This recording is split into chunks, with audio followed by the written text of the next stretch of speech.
Olá, bem-vindos a esta nossa análise mais aprofundada. Hoje a gente vai mergulhar nas ideias de Roberto Calasso sobre um tema que, olha, parece simples, mas ele complica bastante. Como organizar uma biblioteca. Exatamente. E o Calasso, ele não vê isso só como uma questão prática, né? Para ele é algo altamente metafísico. Metafísico? Como assim? É, porque ele questiona a própria natureza da ordem. Ele diz que uma ordem perfeita é bem, impossível, por causa da entropia, sabe? A tendência natural ao caos. Ah, entendi. A desordem do universo. Isso. Só que, ao mesmo tempo, viver sem nenhuma ordem também não dá, né? É inviável. E é aí, nesse espaço meio tenso, que nossa relação com os livros, bom, ela se revela de um jeito muito interessante. E é justamente isso que a gente quer fazer aqui. Investigar essas ideias mais fascinantes do Calasso sobre bibliotecas, leitores, coleções, até livrarias, né? Tudo com base nos textos que a gente recebeu. Ok, então, vamos lá. Por onde a gente começa? A ordem da biblioteca. Pode ser.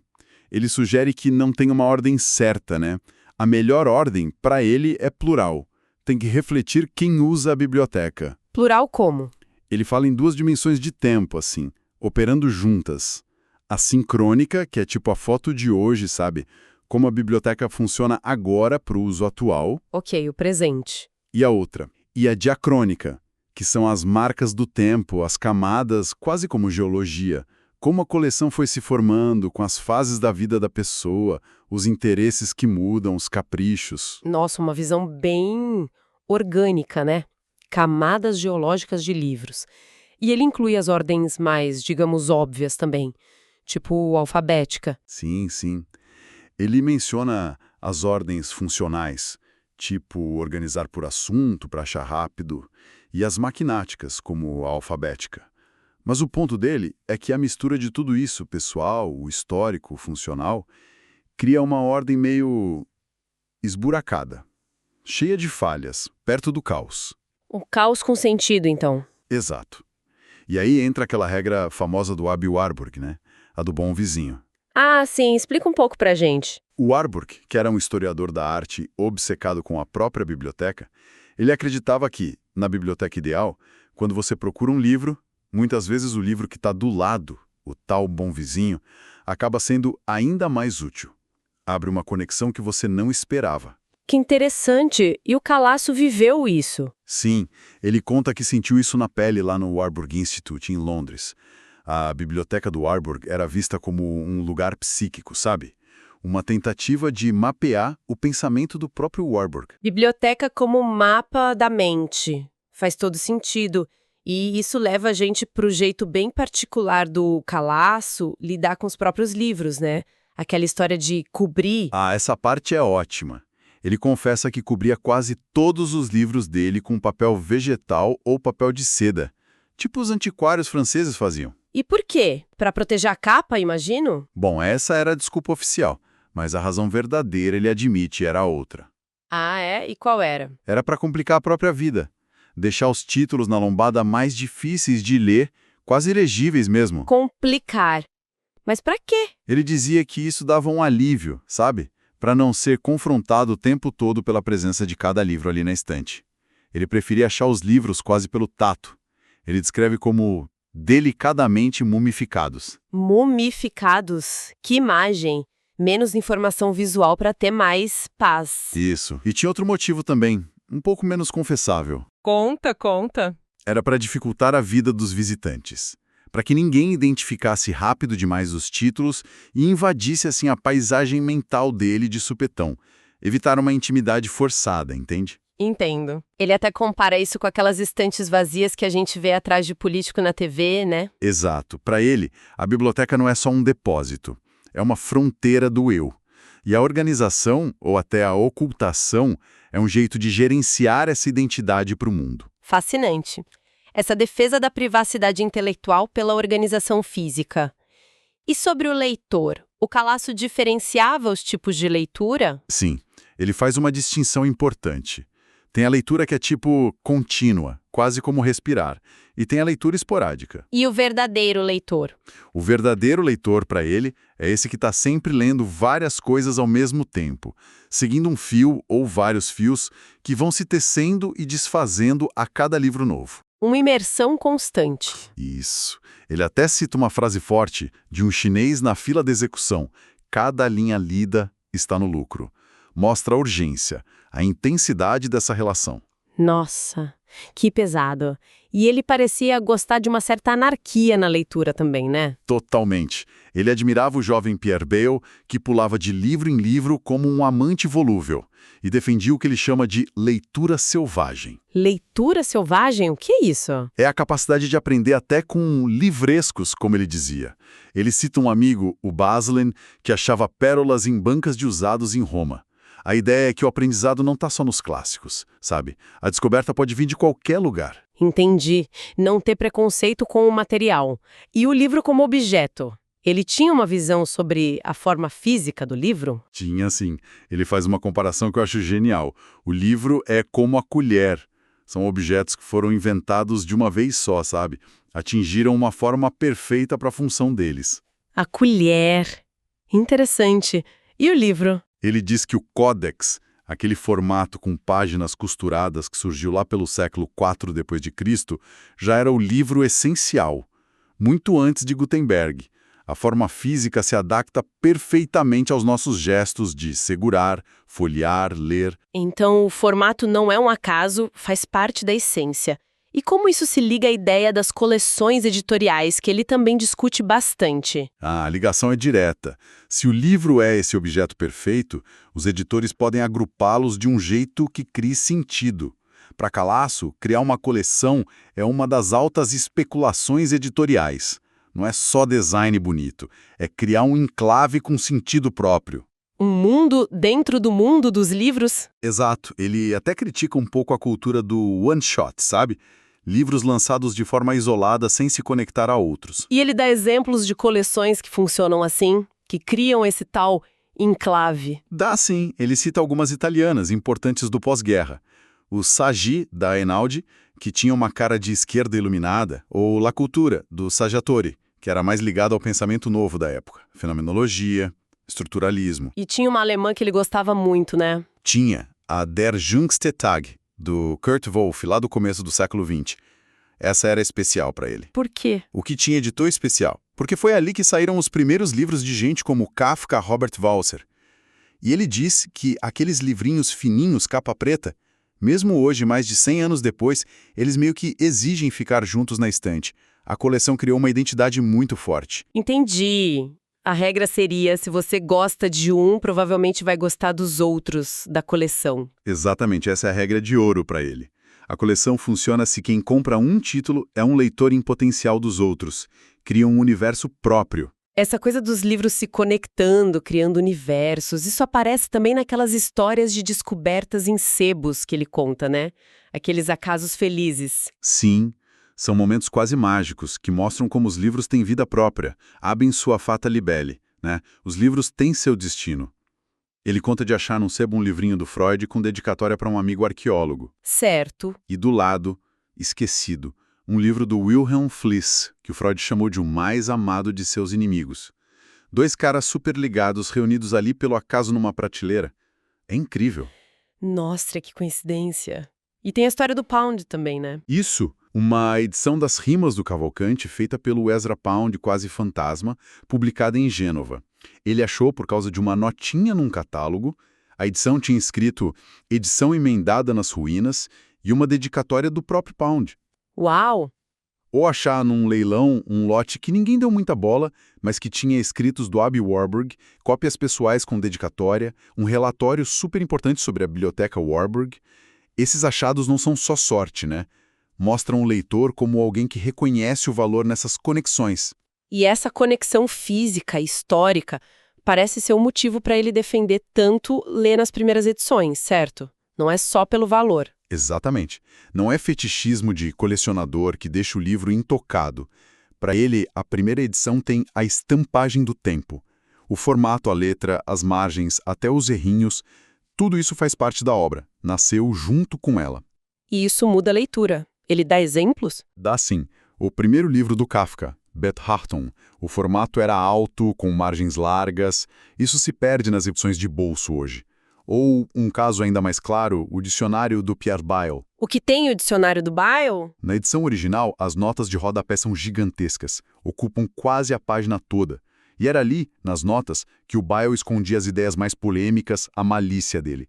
Essa arquitetura da página é fundamental para entender o autor e some completamente nas edições modernas. Ler na primeira edição é se conectar com a origem da coisa. Entendi. E essa conexão física vai além. Tipo, interagir com o livro enquanto lê. Ele tinha opiniões sobre livros que ficam novinhos na estante? Ah, fortíssimas. Ele desconfiava de quem não deixava marcas nos livros. Um livro intacto para ele era sinal de indiferença, de mudo estupor. A leitura tem que deixar rastros, mesmo que discretos. Que tipo de rastros? Ele menciona os pontinhos quase invisíveis que um amigo leitor Enzo Turola fazia, ou as exclamações furiosas de outros leitores, as anotações do Borges nas folhas de guarda. E ele era contra usar caneta, né? Era assim, preferia lápis. Mas ele abre uma exceção para o Oliver Sacks. Ele conta que viu um livro do Chomsky, que era do Sacks, todo sublinhado de caneta e com régua. Cheio de notas em preto e vermelho.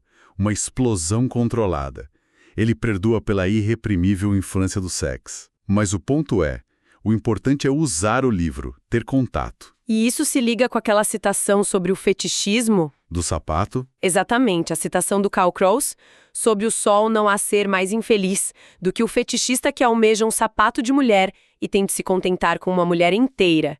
O fetiche pelo livro, para Calasso, só vale se for pelo livro usado, lido, manuseado. O objeto tem valor na sua função. Ok, então a gente marca os livros, usa.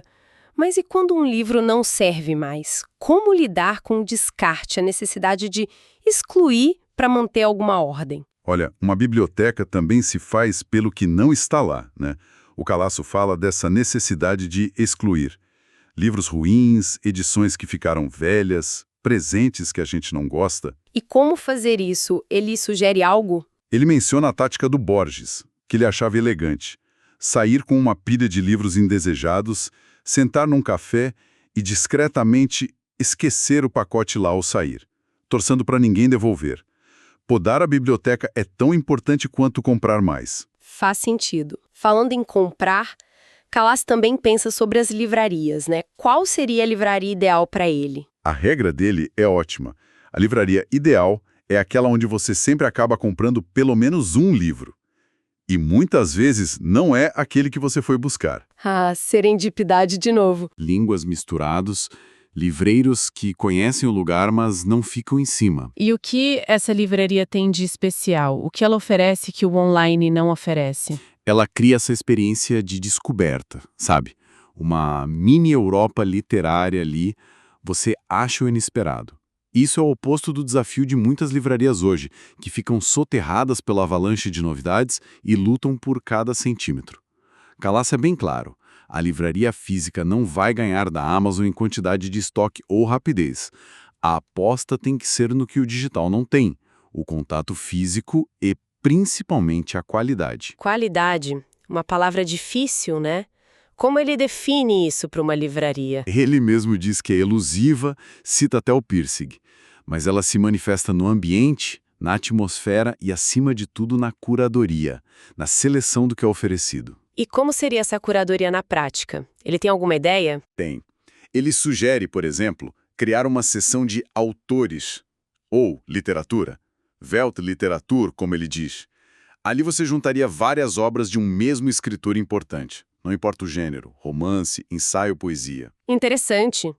Isso colocaria o livreiro num papel mais ativo, né? Exatamente. O livreiro como um primeiro crítico, um curador, usando o faro para decidir quem merece estar ali. Não só um vendedor, mas alguém que organize uma paisagem de livros com sentido. E a experiência de estar na loja? Poder sentar, folhear. Fundamental. O browsing, como se diz. Ele critica um pouco essa tendência de misturar livraria com café, com loja de design, com tudo. Tipo a rede Tsutaya, no Japão. Ele acha que isso pode diluir a experiência. Para o Calasso, o livro se basta. Uma boa livraria precisa de bons livros e um ambiente que convide a explorar. Essa figura do livreiro curador que cria uma paisagem me lembra um pouco o papel das grandes revistas literárias de antigamente, né? Que também fazia uma seleção. Calasso fala delas. Fala assim, ele dedica um trecho a elas, especialmente as do período entre guerras. Ele destaca a Commerce, que era financiada pela Margaret Caetani. Juntava gente como Valéry Larbaud. E qual era a proposta da Commerce? O foco era na qualidade, no comércio de ideias, sem um programa ideológico muito fechado. E tem uma história engraçada. O Valéry dizia que a revista ideal seria uma onde não precisasse escrever nada. Boa. E ele compara com outras revistas da época? Compara com a La Révolution Surrealiste, por exemplo, que era o oposto, barulhenta, programática, capa laranja chamativa, manifestos. Bem diferente mesmo. Muito. Mas mesmo assim tinha uma certa comunicação. Textos de surrealistas importantes saíam na Commerce também, mas de um jeito mais... filtrado. Ele menciona também a The Criterion, do T.S. Eliot, que era mais programática, ligada a um classicismo. E por que essa era das grandes revistas acabou na visão dele? Ele cita o Cyril Connolly, que diferenciava revistas dinâmicas, aquelas com programa forte e vida curta, das ecléticas, mais abertas, duradouras. Talvez a Commerce fosse mais eclética e a surrealista dinâmica. E o fim delas? Calasso sugere que essa era acabou quando a própria ideia do novo, da vanguarda, perdeu um pouco a força. E a literatura talvez tenha se tornado uma prática mais individual. O que, pensando bem, conecta com toda a dificuldade de impor uma ordem unificada que ele discute desde o começo, né? A conversa literária ficou mais fragmentada. Faz todo sentido. Depois dessa viagem toda pelas ideias do Calasso, qual seria a grande lição sobre nossa relação com os livros, com as bibliotecas? Acho que fica muito claro que ele vê essa relação como algo vivo, orgânico, sabe? Bem pessoal. Qualquer ordem que a gente tente colocar é sempre... provisória. Instável. Um estado de suspensão sobre o abismo, como ele fala, citando Benjamin. Não tem fórmula mágica, porque a biblioteca reflete a nossa mente, que está sempre mudando. E mesmo a bagunça, as caixas fechadas, podem dizer muito. Lembrei daquela história final dele com o Jacob Taubes. Ah, essa história é fantástica. O Taubes vai visitar o Calasso, que está de mudança. Apartamento cheio de caixa de livro fechada. Não dava para ver nada da biblioteca organizada. E aí? Aí o Taubes simplesmente mete a mão numa caixa, aleatoriamente, e puxa um livro. E era um livro do Ludwig Klages. Klages. E o que tem ele? Era um autor meio complicado, quase proibido em certos círculos intelectuais da época. E a reação do Taubes foi de cumplicidade total. Um olhar tipo, como você ousa ter isso aqui, sabe? Criou uma conexão imediata. Aquele único livro, pescado no meio do caos, disse tudo para o Taubes sobre o Calasso. É uma imagem muito forte para a gente terminar. A biblioteca, organizada ou não, sempre acaba nos revelando.